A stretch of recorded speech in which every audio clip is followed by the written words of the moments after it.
Welcome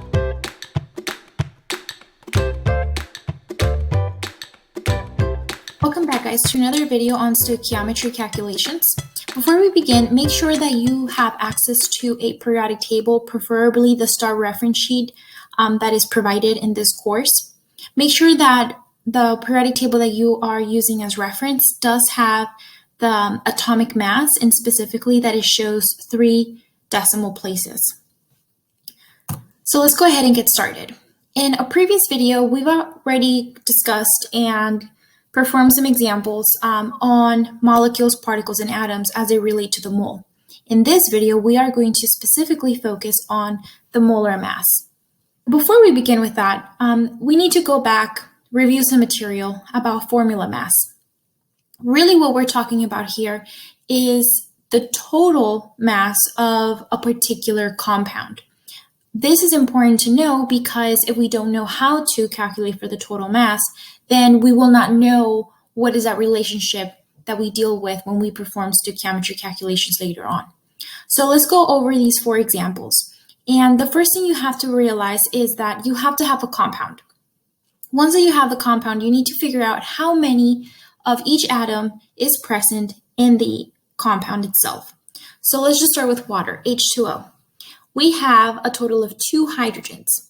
Each hydrogen, based on the periodic table information, has a mass of 1. So I will add it twice because there's 2 of them. And there is 1 oxygen, so I will add a 16 because the mass of oxygen is technically 15.999. So for simplification purposes, we will go ahead and just round that up. So the formula mass of water would be 18 grams. Let's move down to CH4. Here we have 1 carbon, and carbon has a mass of 12. We also have a total of 4 hydrogens. And honestly, all we're doing here is adding the masses. But if you wanted to first multiply 1 times 4 to give you 4, you can do that as well. So the answer here would be 16 grams. As we move on and continue with carbon dioxide, we see that we have a total of 1 carbon, so that would be roughly a mass of 12. 2 oxygens with masses of 16 grams each, for a total of 44 grams. Now this last one, aluminum hydroxide, we need to take into consideration the fact that there are 3 hydroxides. So whenever we deal with a polyatomic like the one here, you have to remember that we distribute the subscript that is outside of the parentheses. So we are dealing with aluminum, which has a mass of 26.982 plus a total of 3 oxygens. And I'm going to go ahead and put that in parentheses with the 3, just because I don't want to write 16 3 times. And also, we have 3 hydrogens, so I'm just going to write a 3 because I already know that each hydrogen has a mass of 1. So whenever we take this into the calculator, we would end up with, so that would be 26.982 plus the multiplication of oxygen 3 times, plus 3 from the hydrogen. That would give us 77.982. And we don't really want to start rounding everything up. I know that for oxygen we did, and for carbon we also did. But those decimals are really, really close. So for oxygen we had 15.999, and we rounded that to 16. That's acceptable. For carbon, we rounded 12.011 to just 12. Because again, it's really close to a full number. But when it comes to something like aluminum down here, we don't want to round that. It's a significant difference, so we want to keep those 3 decimal places. So now that we know how to calculate for the formula mass of a particular compound, let's go ahead and start looking at some stoichiometry examples. So we're going to have some guided practice. We're going to do 2 examples, and hopefully with that we have a good understanding. Again, we are moving really slow. I am teaching you each relationship at a time. Later on, we will put them all together and do some full stoichiometry calculations. So this problem tells us, is asking us to determine the amount of moles in 823.10 grams of oxygen. So remember, we have our T-chart where we start with what it's given to us. In this scenario is 823.10 grams of oxygen. And I am writing O2 because oxygen is a diatomic. So anytime that we deal with oxygen by itself, we have to deal with two oxygens. So our question is asking us for the amount of moles. So that is a relationship that we want to establish, moles of oxygen.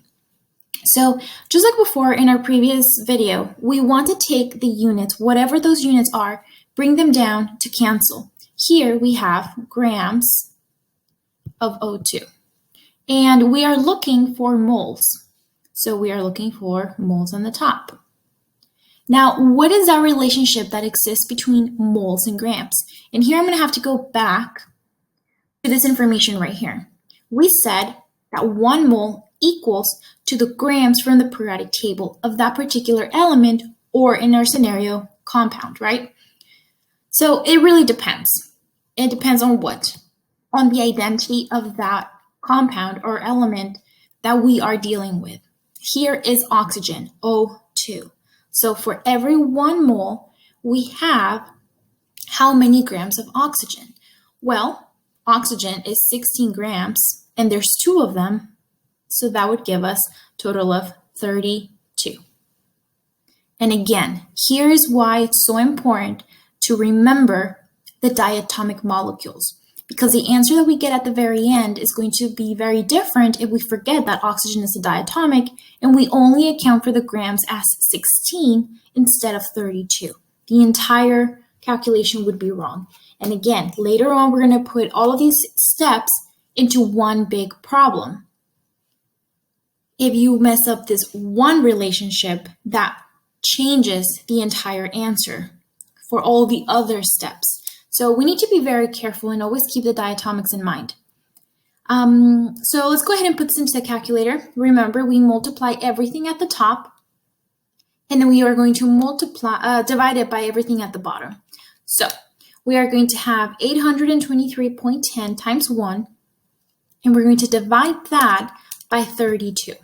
When we do that, we get the answer 25.722 moles of oxygen. And remember, we want to stay with 3 decimal places. We don't round until the very end. So this is the answer for this one problem. Let's go ahead and look at one more example. Here we are being asked, what is the mass of 44.9 moles of bromine gas? Okay, so we are going to start with the T-chart and write down what is given to us. It's always going to be a value, meaning a number, and a unit. So we're talking about moles, and also either an element or a compound. So here we have bromine. So bromine is Br, and it is also a diatomic molecule. So we have to have a subscript of 2. Okay, so remember, don't forget the diatomics. All right, so the problem is asking us for what is the mass? So what is going to be that total mass? So we're being asked for grams of bromine. So we begin the process. We take down the units that we started with. We want to cancel them. So whatever it is we start with, we bring down. So that would be moles of Br2. And we are looking for the grams. So grams of Br2. Now, notice the difference between this problem and the previous one. See how the moles and the grams switch spots. Just like the other video I mentioned, do not memorize patterns.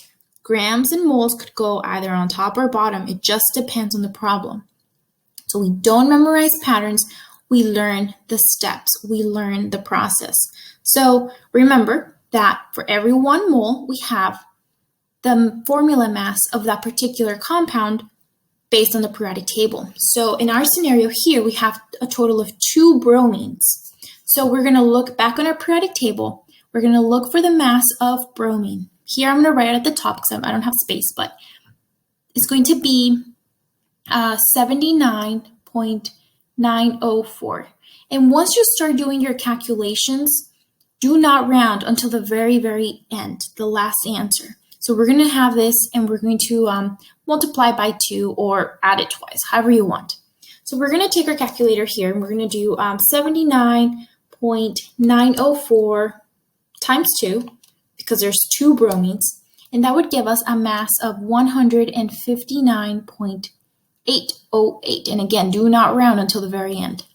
So now that we have filled out an entire t-chart, we can go ahead and find the final answer. So everything at the top is going to get multiplied. Everything at the bottom is going to get divided. So here we're going to have 44.9 times 159.808. That answer, we could divide it by 1, but we already know that anything divided by 1 is the same number. So we have 7175.379, and we round to the 3 decimal places. So the mass of 44.9 moles of bromine is 7,175.379 grams of bromine. So here's our answer. In the next video, we are going to talk about how do we then compare the moles of one compound with the moles of another compound in the same chemical reaction.